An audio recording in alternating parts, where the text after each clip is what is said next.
Hello everyone and welcome back to Whiskey Wednesday. We move away from Scotch whiskey again into the American stuff, but today I am talking about Willet. And in my mind, it will.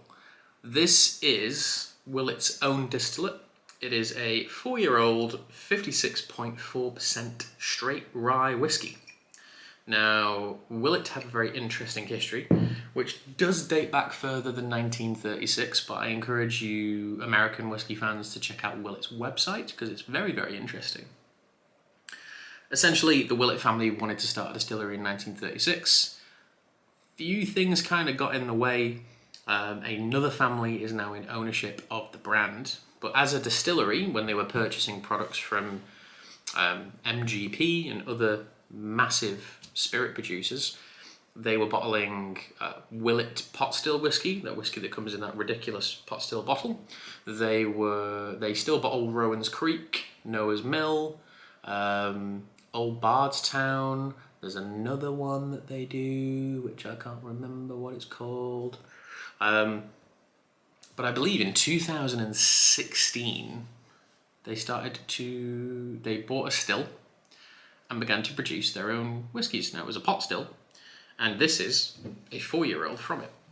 Now, in the age of whiskey being very popular, very available, but also extremely expensive in some cases, this comes in at just under £100 a bottle. And this was a bottle that myself and my colleagues at work split between 5 of us. And I must say that it's one of the nicest ryes I've ever tried in my life. It is particularly outstanding. And I quite love this coat of arms thing too. Now, Willett's been famous amongst American whiskey fans for a long time. It's just me that's kind of catching on to it now. But some of these bottles have gone for, not this particular one, but some of these bottles have gone for particularly insane prices. They released an experimental wine cask finish a couple of years ago, which I think was called the XCF, that now does insane money on auction. So I'm thinking to myself that, yeah, we've split it, and they were kind enough to say, hey, you should review this because it's really good. But now I'm thinking I probably need to get one for myself, just in terms of stocking up. Because when I think about other cask strength rye whiskey that's available, I need to cover that up. The lead product that jumps to mind is Tom Handy from Buffalo Trace, which is 2 years older than this, typically a little bit stronger in alcohol too, but is almost unavailable unless you win a ballot or are lucky enough to be in the right place at the right time to buy one. Rittenhouse rye, which costs less than half the price of this, is still an extremely good rye, a little bit older, does the job for the money. And that's great. We all like value bottles, but at the same time, I also do want something which, isn't as old, is only a little bit stronger, but it does cost a lot more. But I also think it does more at the same time. So that's a personal view. And when it comes to big cask strength rye whiskey, I just think that stuff like this is something that I should just be buying now, because I only think it's going to become more expensive in the future. But that's my output on that. Let's smell and let's taste and let's talk about Willet Rye.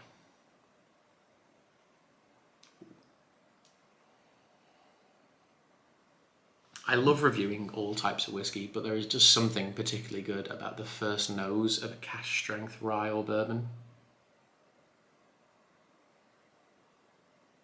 So let's talk about mint.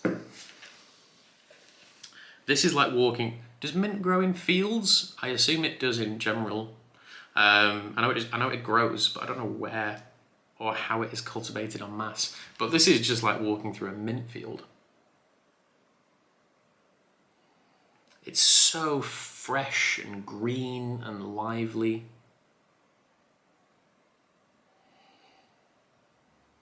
And then everything backing that up is these beautifully full kind of buttery butterscotch caramel. It's beautiful, rich nose. The ABV is still a little bit spiky with it, so when you get these beautiful floral mint things, occasionally a bit of alcohol jumps up through the middle, but I can deal with that, that's fine.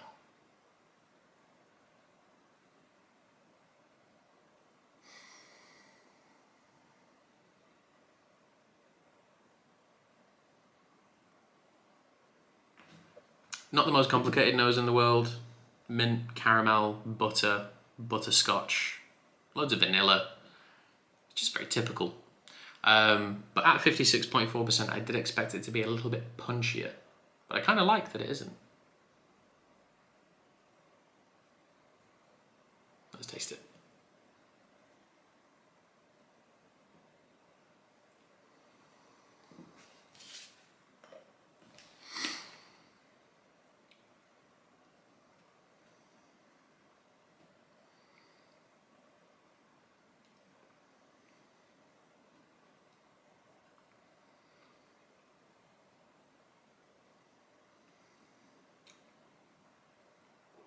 Ooh, it comes alive on the palate. More mint. Fresh tobacco. Cigar smoke.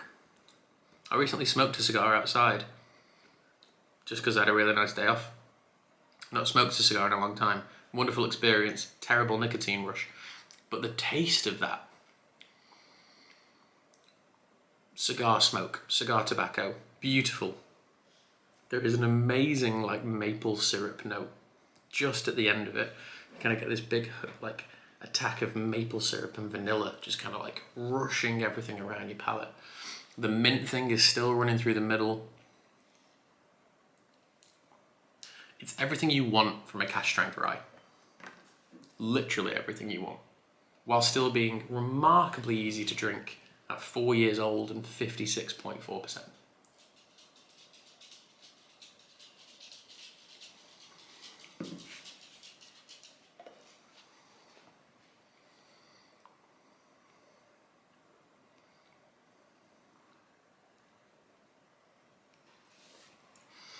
Oh, now there's like chocolate and marzipan. The second sip is a little hotter than the first. But it kind of reminds you that you're actually drinking a 4-year-old spirit. I love this. I do think this is better than the Bunnahabhain 18 I tried last week. Like side by side in a tasting, I would choose to buy this. Easy 9.5 for me. That's something which I'm going to purchase on my own and put it on my shelf. And I can only hope that the more Willett produce, the cheaper it will get. Some might say that's an optimistic thought. But I have honestly not been that bowled over by a rye whiskey for a long time. A lot of them are really good value and stand out a little bit in the crowd. Rittenhouse coming to mind. Sazerac has taken a massive dip in quality. The fact that I can now buy Sazerac rye in a supermarket in the UK is not a good sign. It means it becomes more accessible for people. But even Sazerac, I think, is only bottled twice a year now, but it's currently in supermarkets, which to me is just a bit baffling. Who else makes rye? Wild Turkey rye, didn't like it the first time, liked it a little bit more the second time, especially when I didn't know what it was and I was giving it blind. My God, who else makes rye? Why can't I remember who else makes rye whiskey? Woodford rye is obviously very good. Gave that whiskey of the year a couple of years ago. Bullet rye, sometimes love it, sometimes don't want it at all. But they all do a little bit of a muchness. Even things with relatively low rye content, like Rittenhouse and Woodford, which I think are both 53% rye content. This isn't 100% rye, and indeed it doesn't state anywhere how much rye is in it. But it's just bigger and bolder, and in my mind, worth the money. Some of you may not agree with that. £99 is a lot of money for a 4-year-old product, but it isn't that different to what a lot of new Scottish whisky distilleries are asking for 3-year-old distillate and inaugural bottles. So we'll let that float around. But yes, this for me is an easy 9.5. Thank you all indeed for watching, and yeah, hopefully if you tried any Willett, let me know below. If you're a Noah's Mill fan, and Rowan's Creek fan, an old Bardstown fan. Oh, Johnny Drum, that's the other one they make. It was originally put together for the Californian market. Johnny Drum, also made by these guys, but outsourced from other distilleries. But yes, Thank you all for watching, and I'll see you all next week. Cheers.